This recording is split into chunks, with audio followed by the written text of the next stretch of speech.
Hi everyone, and welcome to the Great Charles Adventure. I'm Natalie, and my husband is currently taking care of our two little ones while they sleep.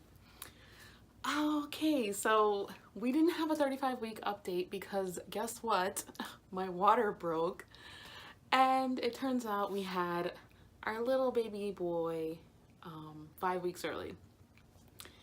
So pretty much what happened was we were expecting, a very large bundle of joy if you saw my 34-week update. We knew at 34 weeks that he was going to be on the larger side. He was measuring at 38 weeks and his weight was 7 pounds, 7 ounces. So we knew that he was going to be large and in charge, and honestly, I kind of expected him to be a little bit early, but I wasn't thinking 5 weeks early. So basically what happened was I started feeling towards the end of week 34, I started feeling like these labor pains. I even went to triage at the hospital and I told them, I was like, it feels like I'm in labor. And they hooked me up to the machines. They did all of those two little disc things that they put on your belly, one for contractions, one for the fetal heartbeat. They put that on my stomach, and so I was registering contractions, I was registering strong contractions, but when they checked me, I was not even a centimeter dilated. And this was Sunday night. So Sunday night into Monday morning, I got discharged and they said, go home. It's probably just Braxton Hicks. Put your feet up, drink a lot of water, and it'll go away.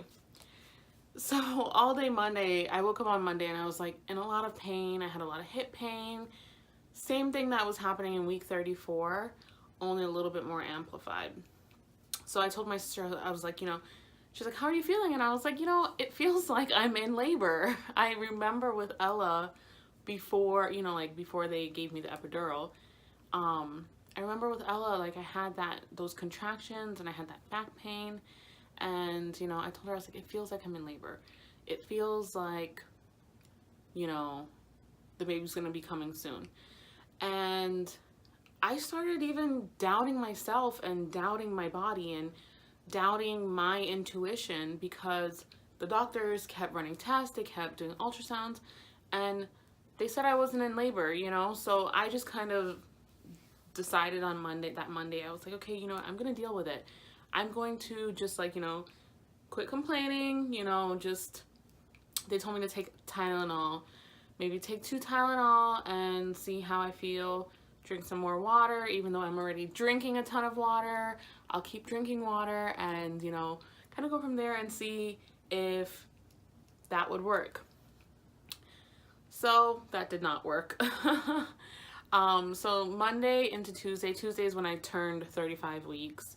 Monday into Tuesday, I was having the same issues, and thank God for my family. My family, they are literally a godsend. They took care of Ella for me. They cooked. They straightened up. They did all those things that I needed to get done. They did them for me. So Tuesday is when I turned 35 weeks, like I just said.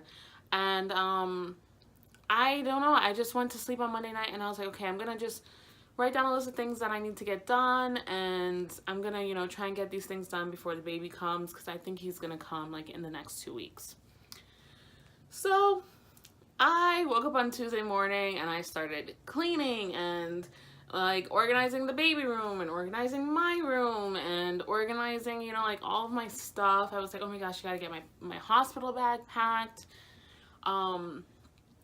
I had kind of started, but I needed certain things. I know I needed a nursing bra. I know I needed pajamas that had either buttons or zips so that I could breastfeed. I know I wanted, I had actually gotten a robe for Mother's Day, so I was like, I'm gonna just pack that.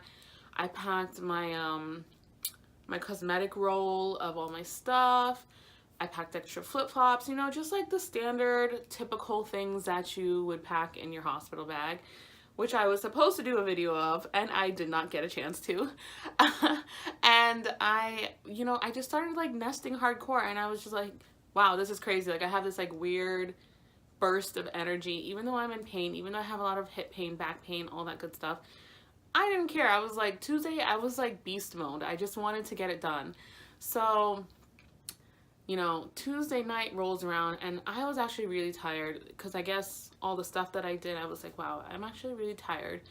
I had one last invite order because I'm a custom stationer, so I had one last custom invite order for a wedding that I'm doing in October. And I was like, you know what? I need to get this done. So I pounded that out on Tuesday, and I was like, amongst the other things that I did, I pounded that out, and I was like, wow, I really need to get this done. Like, what if he comes like, in the next few days, or what if he came like tomorrow? Little did I know. And I was just like, okay, well, I need to just get it done. It's time anyway. So I made sure to get that done, set it aside. Tuesday night rolls around. Like I said, I was really tired. So I was like, you know what? I'm just gonna try and take a shower. All day I had been having this like really weird discharge. It was more like jelly, if that makes sense, and more like stringy. So Tuesday when I went into the shower at night, I was like, I'm just gonna take a shower, a hot shower. It'll, calm my muscles. It'll make the pain like, go away for a little bit. And so I just took a nice warm shower, and my mucus plug fell out into the shower. So I called my husband, and I was like, oh my gosh, my mucus plug just like fell out. And he was like, what? He was like, okay, let me look it up and see like what that means. Because with Ella, we were induced, so we didn't have like all of the typical labor things that kind of happen. So he went to go look that up. I got out of the shower and everything, and I called my mom, and I was like, hey, this just happened. I was like, my mucus plug just fell out, like, I don't know what to do. So she started like Googling things too. So everyone kind of came back to me and was like, hey, it doesn't necessarily mean that you're going into labor. It just means that labor is like approaching. So you could technically be going into labor like right this second, or you could be going into labor like 3 weeks from now. So I was like, okay, well, that's not really helpful. I pretty much just, got ready for bed, went to sleep, guzzled some more water before I went to sleep. And so then like around, I want to say like 2:50 in the morning, 2:50 a.m., I woke up and I started feeling like these really intense pains. And I was like, oh my gosh, this really is painful. So I thought that my bladder was just full. I usually go to the bathroom at 2 a.m. anyway, like pretty much every night. And I was at the foot of the bed because, like I said, we co-sleep with Ella. So she was taking up too much room, so I went down to the foot of the bed to sleep. And I needed help getting out of bed. So I had to wake up my husband, and I told Jeff, I was like, I really need your help. Like, my back is like killing me, my hips are killing me, and I'm having like these like really strong contractions.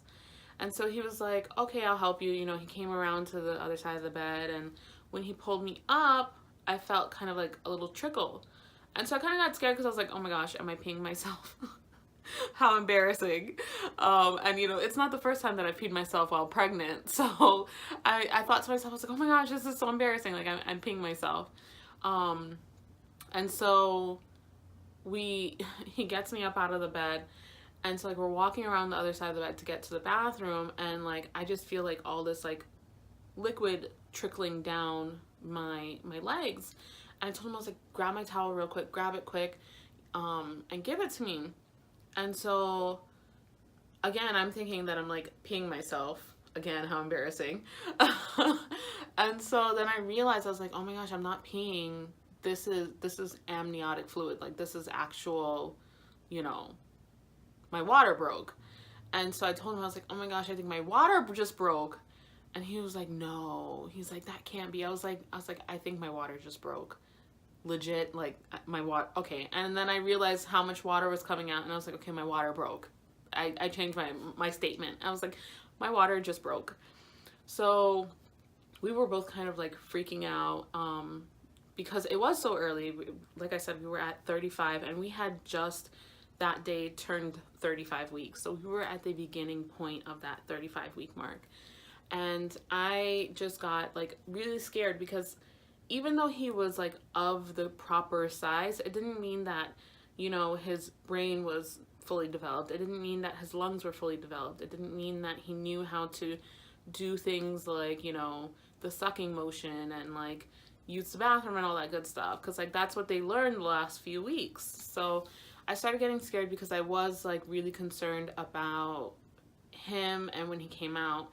And like I said in the last video, I had a friend on Facebook that had her baby at 34 weeks and had to spend like, I think it was like at least a month in the NICU to develop his lungs and whatnot. So I was really terrified of that. I didn't want him to have to stay in the NICU. I didn't want to have to be without him, and I just didn't want him to have to go through all those things. So I did get like really scared at that point once I realized that it was my water breaking. And so I called my mom and I was like, Mom, my water just broke. Like it legit just like gushed out onto the floor. And so she was like, okay, I'm gonna get ready so that I can go to the hospital with you guys. So pretty much, you know, between me going in the shower, getting ready to leave for the hospital, you know, all that good stuff, my family just swooped in and as usual took over. They made sure to stay with the baby, with Ella. My mom went to the hospital with me and Jeff. And, you know, when we got there, they did check me again. I was only 2 centimeters dilated, but they did confirm that I was in labor. And, you know, that hospital ride was like one of the worst rides of my life, top like 3. Just because every time I had a contraction and we hit a pothole, it was like the most excruciating pain that I've ever felt. And I just remember, you know, thinking, okay, we're almost there.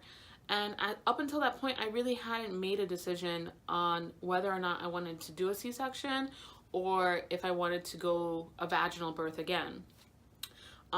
With my first, we did a vaginal, but it was very traumatic and it took me about like 4 months to heal. It was a lot of, you know, pain and literally suffering. So I wasn't sure if I was gonna do the C-section up until that point, but at the hospital, I basically decided, I was like, okay, I'm gonna do the C-section. Like just, and especially when I heard that I was only 2 centimeters, I was like, I'm gonna do the C-section because I'm not sure how this is gonna progress, if it's gonna progress at all. And I'm not sure that I would like to pass another baby out of there just because like the first time, like I said, was so traumatic to me. So I went ahead and I said, I was like, okay, so we had a C-section scheduled at week 39. I'm ready to go ahead and just, I'm going to do a C-section this time. So they were like, are you sure? Why would you do a C-section? Why do you want a C-section? And even I had this anesthesiologist that came in and he was like, oh, so you want a C-section? Great, that sounds awesome. You know, and I was just like looking at this guy, I was like, I'm about to get cut open. Can we not, with sarcasm, thanks. And I was like, you know, just really annoyed by that and whatnot. The doctor that I'm used to going to, the OB, she was not on schedule. The owner of the practice was on schedule. And so they went and talked to the owner and pretty much she was like, okay, we're going to do this C-section in the next 30 minutes. And I thought to myself, I was like, what?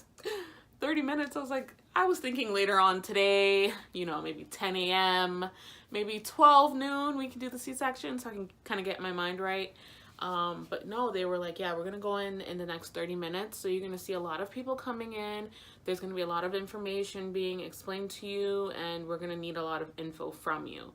So right when they said that, probably like about 4 doctors walked in, doctors and nurses, and everyone just pretty much got to work. Like they did the IV, they did like all of the prep. People were asking me questions, like all of these like health questions and whatnot. And so literally it was about 35 minutes later, I was being wheeled over to the operating room. And I think that was probably the scariest point for me because, as most of you know, they don't let you, when they do the spinal tap, they don't let your significant other or like your birthing partner go in with you. And I think that was probably one of the most terrifying situations that I've been in, just because Jeff is like my comfort, you know, he's like my safety blanket. And, you know, when I'm going through like painful things, like last time when I went through like all that pain with Ella and stuff, like him and my mom were like the ones that I leaned on, you know, and it was just really difficult going into that room knowing that he was not going to be there to like hold my hand or reassure me and make sure everything was okay. Like, I think that was probably one of the hardest points for me. So, and you know, just getting wheeled into this very brightly lit room, very sterile looking, very cold, it was very intimidating. And so, you know, they did the spinal tap, and, you know, right after the spinal tap, they were like, swing your legs quick onto the bed. And literally, as soon as I swung my legs onto the bed, they went numb. I don't know how it happened so fast, but they immediately went numb. And so they had me lay back, and pretty much once I laid back, I felt like this huge weight on my chest, and it made it really hard to breathe. So I told the anesthesiologist, I was like, I can't really breathe. I was like, is that normal? And he was like, yeah, that's just the baby. Don't worry about it. The baby's it's gonna be pushing on you. So it's gonna feel like you can't breathe. And then on top of that, they're numbing all of those muscles up until your rib cage. So those muscles kind of help your rib cage expand and contract when you're breathing. So if that's just like dead weight on there, and being chesty as I am and busty as I am, you know, it's gonna feel like pressure. So I started feeling like really like I couldn't breathe, and I'm sure a lot of this was coupled with like my nerves going into this, because I was really nervous to have a C-section. I did not want to have a C-section, but obviously there's only one of two ways to get the baby out. So I felt really nervous, and I did end up throwing up. Again, the anesthesiologist, he was like, that's normal. Sometimes it makes people sick. It made me sick. So they gave me, I think it's called Zofran, in my IV to help with the nausea. And as soon as I did that, and as soon as I threw up, I immediately felt better. And at that point, Jeff was walking in. So Jeff walked in. They were already like cutting me open and whatnot, which was like creepy and scary. Just to know that, you know, on the other side of this partition, I'm being cut open, you know, and I was really freaked out between not being able to breathe, between you know, throwing up and being by myself, and Jeff not being there, and them starting without him. That was kind of like a lot to handle all in one, especially with that tight turnaround. And then by 5:56, my little guy was born, and it was all over. He did cry immediately, and that's when I told Jeff, I was like, yeah, go be with him, because pretty much the nurses explained to me, the NICU nurses explained to me that because he is so early, they were going to take him immediately. I didn't get to, you know, directly from my belly get him. I didn't get to do that. But it was because they wanted to make sure that everything was okay with him, and that, you know, everything was all right with his like lungs and whatnot. Once they were done like cleaning him up and checking all of his vitals and whatnot, they did give him to me. When the doctor was pulling him out, she was like, what? No way, that is not a 35-week-old baby. And I was like, is he big? And she's like, is he? He's huge. So when they weighed him, they were like, I was expecting in the 7s. You know, they said 8 pounds, 8 ounces. So 8.5 pounds of baby at week 35. Just insane. Like, a huge baby, huge.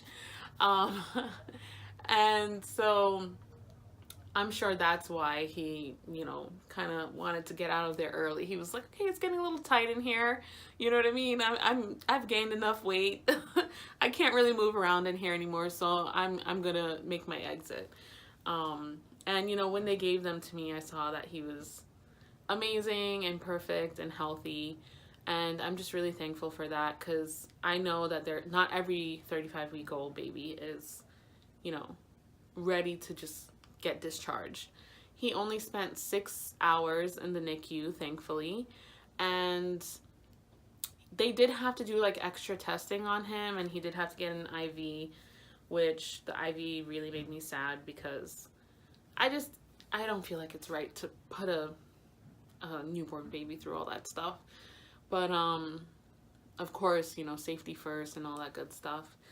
And he did have to do the sugar testing for 24 hours as opposed to 12 hours. And then they had to do a car seat test. The car seat test, he had to sit in the car seat for an hour and a half. And then they monitored his breathing like after that for I think like 30 minutes. So the car seat test was 2 hours, and he had to do that before he could leave. And yeah, that was it. It was just a 6-hour stay in the NICU, and they actually brought him to me in recovery, but my recovery was a little bit rocky at first. Pretty much what happened was, like, when I got out of surgery, because my hemoglobin was low to start with, I guess my blood pressure was really low when I came out of surgery. So my blood pressure started like really dipping, and I started feeling lightheaded and sick. And so I told the nurse, I was like, I'm not really feeling good. I don't know if it's just like the meds wearing off or what, but I'm not feeling good. And so then when she started checking my blood pressure, it was really like super low. So pretty much what they did was they brought in another IV, and they put my head back and stuff like that.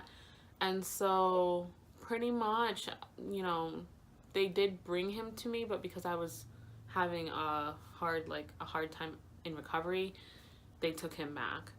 And the whole time Jeff was with him, so I felt okay knowing that he was not just like by himself. He had at least like one parent with him. So yeah, it was pretty eventful. We are super surprised and super grateful, and just really blessed beyond measure to have this new addition. And I'm very excited. I'm excited to have 2 babies under 2. I know it's gonna be like, I'm probably gonna regret saying that, but I know it's gonna be, you know, difficult at times, but I am just so happy to see how Ella has reacted to having a baby brother. She is so helpful, and she'll get up, you know, when we're trying to change him and stuff, she'll get up and like, you know, hand me diapers and hand me wipes and, you know, all that good stuff. She is really like a good big sister. She always wants to hug him and hold him and kiss him. And anytime he cries, she's like, like, hey, get him. Please don't make him cry. Please don't let him cry, you know, like she's always like telling me like if he's crying, you know. And even like when I feed him and stuff, she's like very interested in taking care of him, you know. So it's just been a blessing to see that, and to see my little girl grow up, because like literally in the space of a few days I realized, okay, she's not a baby anymore. She's a big girl, you know. She's becoming a big girl. And so I can't even put it into words. We're just like so happy, and our heart is just so full.